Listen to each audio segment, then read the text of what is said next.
أعوذ بالله السميع العليم من الشيطان الرجيم بسم الله الرحمن الرحيم الحمد لله رب العالمين الحمد لله الذي بنعمته تتم الصالحات أحمده سبحانه وتعالى على أن شرع الشرائع وأحكم الأحكام وخص شهر رمضان من بين الشهور بفضيلة الصيام أحمده سبحانه وتعالى وهو المحمود على جميع ما قضاه وشرعه من الأحكام وأشهد أن لا إله إلا الله وحده لا شريك له الملك الدجال الملك الألام الملك الحق المبين وأشهد أن سيدنا وعظيمنا وحبيبنا وشفيع ذنوبنا محمد رسول الله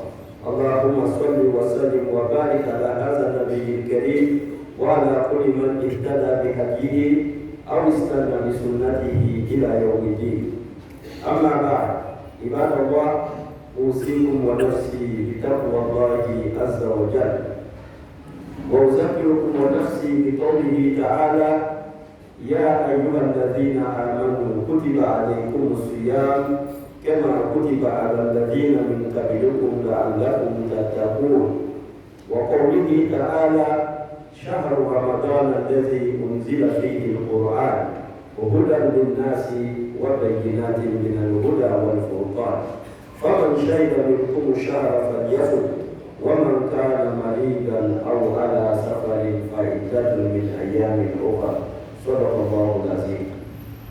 Fidèles musulmans, chers sœurs, chers frères en islam, rendons tous grâce à Allah subhanahu wa ta'ala, le Seigneur de l'univers, créateur des hommes, des djinns et tout ce qui existe sur la terre.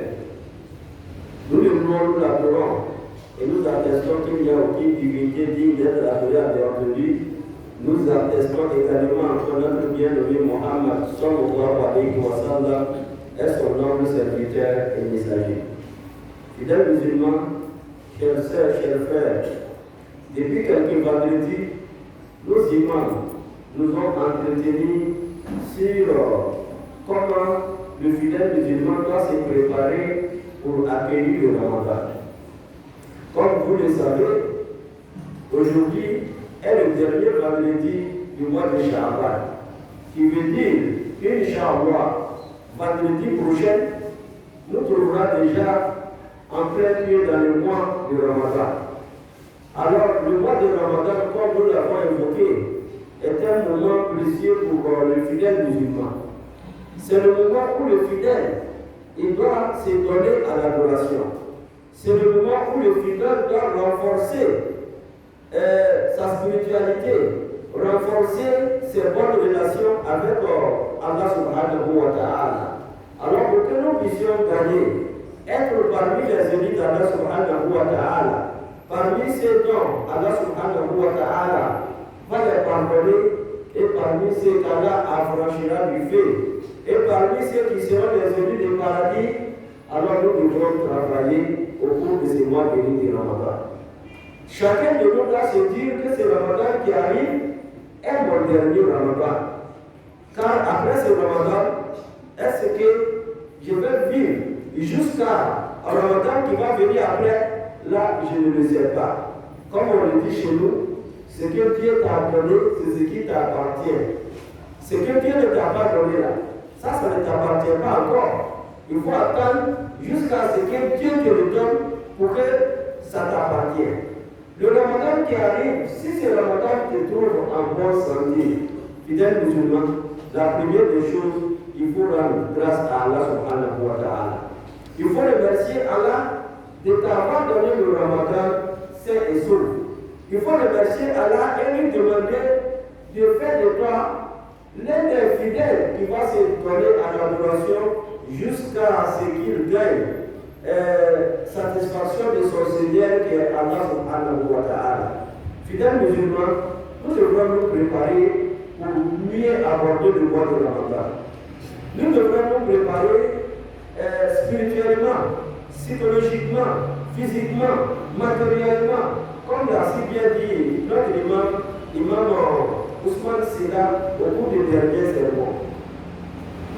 Alors, nous avons déjà entretenu sur comment préparer le Ramadan physiquement, spirituellement, moralement. Alors, nous disons que cette année, il y a eu quelque chose d'exceptionnel que nous n'avons jamais connu dans notre communauté. Et que nous avons eu la chance que Dr Diaby avec son équipe, ils sont venus organiser au sein de notre mosquée ici le bilan le Ramadan. Et Alhamdulillah, tout ceci pour que le corps, la santé soit au rendez-vous pour mieux aborder le mois de Ramadan. Fidèles musulmans, dans la même veine, nous continuons. Nous disons, pour mieux accueillir le mois de Ramadan, pour mieux profiter du mois de Ramadan, il faut connaître les règles du jeûne du Ramadan. L'imam nous a entretenu vendredi passé sur les conditions du jeûne. Comment dirais-je, il nous a entretenu aussi sur les piliers du jeûne. Aujourd'hui, Inch'Allah, nous allons vous entretenir sur les actes qui annulent le jeûne. Alors, souvent, nous nous trouvons dans des conditions. Lorsque nous sommes dans ces conditions, qu'est-ce que nous devrons faire par rapport au jeûne du mois de Ramadan? C'est ce que nous allons aborder aujourd'hui. Nous savons que cela est connu par la majorité de nos fidèles. Mais nous rappelons quand Allah subhanahu wa ta'ala nous dit Fazakir fa'inda zikra tanfa'ul mu'minin. Il dit fais le rappel car le rappel est profitable pour faire profiter le croyant. Alors c'est dans ce sens-là que nous rappelons des actes qui gênent et qui annulent le jeûne ou dans certaines situations, comment nous devrons gêner. Fidèles musulmans, nous n'allons pas chercher loin. Alors l'imam nous a enseigné les conditions du jeûne. Lorsqu'une de ces conditions n'est pas respectée, le jeûne n'est pas valable. Alors nous devrons connaître ces conditions-là. Lorsque ces conditions sont réunies, nous jeûnons. Mais lorsqu'une de ces conditions n'est pas là, alors il faut mieux te renseigner avec les imams pour connaître réellement l'état de votre jeûne. Alors ces conditions, nous allons les rappeler. Première condition pour jeûner, d'abord il faut être musulman. Quand on est musulman, on doit jeûner. Mais quand on n'est pas musulman, alors il n'est pas demandé de jeûner parce que ça ne te concerne pas. Mais souvent nous avons des amis qui jeûnent avec nous, ils ne sont pas musulmans, ils sont nos collègues, ils sont nos amis, ils sont nos frères souvent. Ils jeûnent avec nous pour montrer leur solidarité avec la communauté musulmane. Ceci sont des actes qu'il faut encourager. Mais ceci ne veut pas dire que les mérites qu'Allah subhanahu wa ta'ala donne aux jeûneurs, qu'il va avoir ces mérites-là.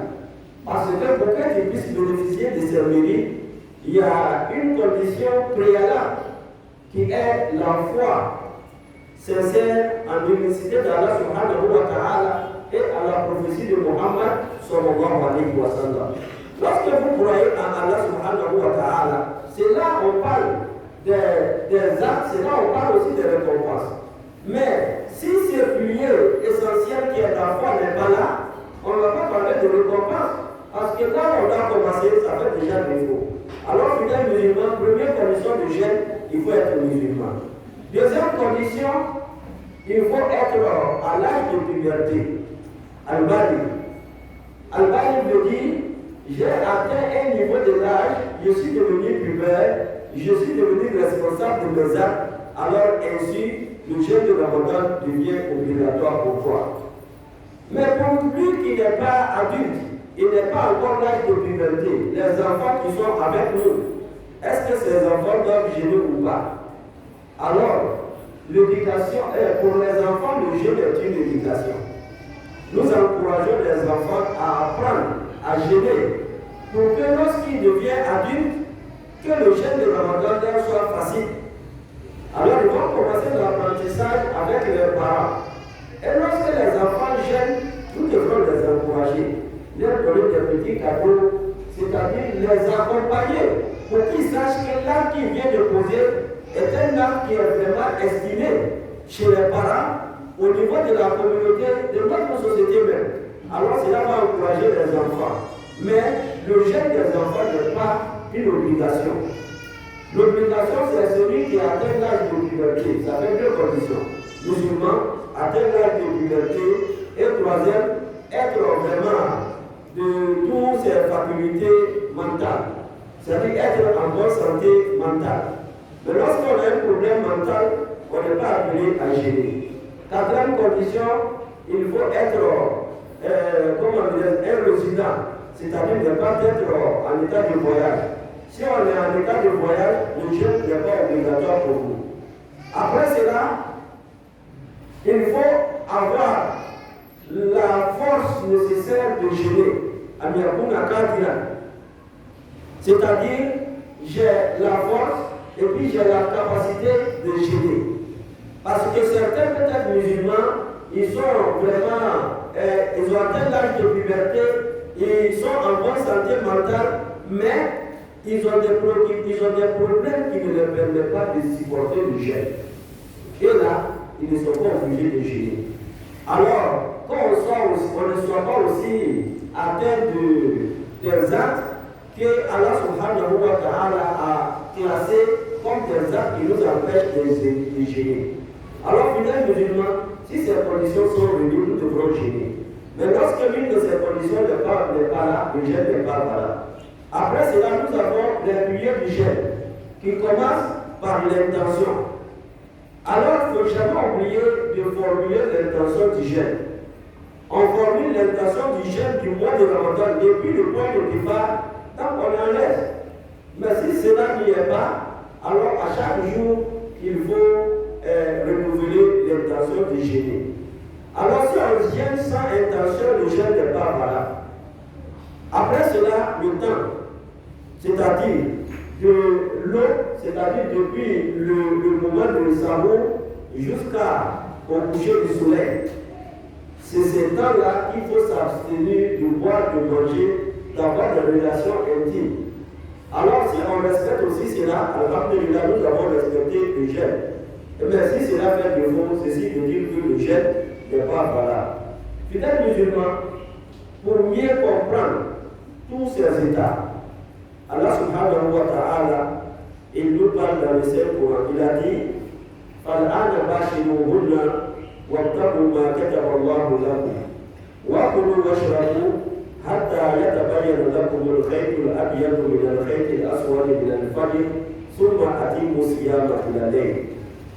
La sourate Baqara, verset 187, Allah subhanahu wa ta'ala, il nous dit qu'en ce moment précis, il peut avoir des relations intimes avec les époux et les épouses. Vous pouvez manger et boire jusqu'à ce que le fil blanc soit distingué du fil noir. C'est-à-dire jusqu'à ce que la clairité de la page de l'eau soit distinguée de l'obscurité. Alors, ceci veut dire quoi? Allah nous cite trois choses ici. Que les ulémas, à l'unanimité, ont qualifié que ce sont ces trois choses-là qui annulent le jeûne. La première de ces choses, Allah nous parle dans la nuit, après rupture jusqu'au moment de Souhour, le temps qui est là, il nous a permis d'avoir des relations intimes. Parce que nous ne sommes pas en état de jeûne en ce moment précis. Qui veut dire, en état de jeûne, il faut s'en éloigner parce que cela gâte le jeûne. Cela va annuler le jeûne, avoir des relations. Ça, c'est le premier point. Deuxième point, Allah subhanahu wa ta'ala nous dit Wa'kulu washrabu. Il dit manger et buvez. Qui veut dire, après la rupture jusqu'au temps de Souhour, c'est un moment pour nous de manger et de boire. Mais lorsque le temps de jeûne arrive, après la Souhour, alors nous ne devrons plus manger, nous ne devrons plus boire. Les musulmans ont qualifié ces trois actes à l'unanimité que ce sont des actes qui annulent le jeûne. Manger en état de jeûne, ça annule le jeûne. Boire en état de jeûne, ça annule le jeûne. Avoir des relations intimes avec son époux ou son épouse, ça annule aussi le jeûne. Voici les trois actes, chers frères et sœurs. Mais ces trois actes-là, Il faut les comprendre autrement. Car les savants, lorsqu'ils ont abordé cette question, à travers d'autres versets du Coran et la sunna de notre bien-aimé Mohammed sallallahu alayhi wa sallam, ils ont dit que Allah subhanahu wa ta'ala nous fait grâce. Pour celui qui mange ou il boit, mais en état d'oubli, il a jeûné, il a oublié qu'il est en état de jeûne. Il a bu ou il a mangé. Après d'avoir boit ou mangé, alors il se rappelle, ah, j'ai observé le jeûne, mais je viens de boire. Alors en ce moment, Allah subhanahu wa ta'ala te fait grâce. On te dit, le jeûne est toujours valable. Il faut continuer le reste de la journée à ne pas manger, à ne pas boire. Car Mohammed sallallahu alayhi wa sallam, dans le hadith rapporté par Abu Huraira, il nous dit, celui qui rompt son jeûne par oubli, qu'il continue son jour, car c'est Allah subhanahu wa ta'ala qui lui a donné à manger, c'est Allah qui lui a donné à boire. Alors, fidèles musulmans, lorsqu'il est de ces trois actes que nous venons de citer, vous arrivez à l'état d'oubli, sache que ça ne garde pas le jeûne, comme on le dit chez nous. Ça n'annule pas le jeûne. C'est une grâce qu'Allah subhanahu wa ta'ala t'a fait, tu continues avec le jeûne. Ça, c'est un premier point. Deuxième point, il y a certaines catégories de personnes que Allah subhanahu wa ta'ala a qualifié que ceux-là, ils ne jeûnent pas. Mais, à la place du jeûne du Ramadan, il t'a donné à manger à une nécessité. Ceux-là, ils sont celui par l'état d'âge, c'est-à-dire il a pris d'âge un vieux ou une vieille, il ne peut plus supporter le jeûne, c'est-à-dire il n'a pas la capacité de jeûner. Cette personne-là, on ne va pas dire qu'après le mois de Ramadan, un autre moment va arriver, il va avoir la force nécessaire de jeûner. Parce qu'il est déjà âgé, on sait qu'à son âge, il va supporter le jeûne. Alors lui là, Allah subhanahu wa ta'ala lui a fait grâce. Il ne gêne pas. Mais à chaque jour du Ramadan, il donne à manger à une nécessité. Quand on dit donne à manger à une nécessité, qu'est-ce qu'il doit donner? Inch'Allah, au cours de ce mois de Ramadan, les éléments de notre fondation Zata vont déterminer, selon nous-mêmes nos réalités de vie en Côte d'Ivoire ici, lorsqu'on demande à un fidèle musulman de donner à manger à une nécessité, qu'est-ce qu'il va donner? Comment on peut évaluer cela à notre monnaie, c'est-à-dire en francs CFA? Combien je vais donner? Parce que ce qu'il va donner, nous disons donner à manger, ce qui veut dire ce qu'il peut manger aujourd'hui, au moment de déjeuner, jusqu'à ce qu'il soit rassasié. Ça, c'est le dit de certains musulmans. Mais certains musulmans vont dire non, ce qu'il doit manger matin, midi et soir, c'est ce qu'il faut donner. Alors, ce n'est pas déterminé. Certains disent, comme c'est venu dans le hadith de Mohammed sallallahu alayhi wa sallam, c'est l'isme au soir qu'il faut donner. Et moitié de soir veut dire 1,5 kg. Mais chez nous, quand tu donnes 1,5 kg de riz à quelqu'un, il n'y a pas donné à manger. Parce qu'il ne va pas manger lui à son état. Il faut qu'il prépare. Pour qu'il puisse préparer du riz, il faut qu'on ajoute quelque chose dessus. Alors, fidèle musulman, celui qui ne peut pas jeûner par l'âge, lui, il va donner à manger à une nécessité. Et déterminer ce qu'il va donner, Inch'Allah, va arriver à travers les actes et les œuvres de nos musulmans au cours de ce mois de Ramadan. Deuxième catégorie de ces personnes, c'est celui-là qui est malade. Mais cette maladie n'est pas curable. C'est-à-dire les maladies chroniques, on sait qu'il est malade, mais on ne peut pas guérir la maladie. Mais avec cette maladie, il ne peut pas jeûner. Alors lui là, il va donner à manger, comme l'âgé aussi va donner à manger. C'est deux types de personnes, eux, ils donnent à manger, mais ils ne jeûnent pas. Nous avons une deuxième catégorie de personnes qui ils ne jeûnent pas le jour de Ramadan, mais après le Ramadan, ils doivent rembourser le jeûne. Ça, c'est d'abord le voyageur. Nous avons dit que celui qui voyage à l'état de voyage, il n'est pas obligé de jeûner. Mais s'il peut supporter le jeûne avec le voyage, il peut le faire. Mais s'il ne peut pas supporter, Allah subhanahu wa ta'ala lui a donné ce privilège à ne pas jeûner en état de voyage. Alors, mais après le mois de Ramadan, lui là, il va rembourser. Deuxième catégorie de ces personnes qui remboursent et ne gênent pas, c'est nos mamans, nos sœurs en état de menstruer ou de louchir. Et aussi, ils ne gênent pas. Une femme en état de menstruer ne gêne pas, mais après le Ramadan, elle rembourse. Les femmes aussi, les femmes enceintes ou les femmes qui allaitent les enfants, s'ils savent qu'ils peuvent supporter le jeûne, et que cela ne va pas jouer sur la santé de l'enfant, ni sur sa santé, elle peut jeûner. Mais si elle estime que jeûner peut vraiment agir sur sa santé ou la santé du bébé, alors elle ne gêne pas. Mais après le Ramadan, elle va rembourser. Fidèles musulmans, tels sont ceux-là qui ne gênent pas et en même temps, après le Ramadan, ils remboursent. Mais troisième catégorie, c'est ceux-là, ils ont eu des actes qui annulent le jeûne, mais pour rembourser, il y a une condamnation qu'on appelle al-kafara, l'expiation, qui veut dire, lui, il a mangé, au cours du mois de Ramadan, en état de jeûne, ou il a bu, ou il a eu une relation intime avec son époux ou son épouse en état de jeûne. Mais il a fait ça sciemment, il a fait par exprès, comme on le dit. Il sait qu'il est en état de jeûne, il sait que manger, ça va annuler le jeûne, mais il va aller manger quand même. Et la personne qui est à cet état, nous lui disons que toi, tu es en train de provoquer Allah subhanahu wa ta'ala, tu sors de la maison que tu gênes. Mais lorsque tu arrives en ville, tu te caches pour manger.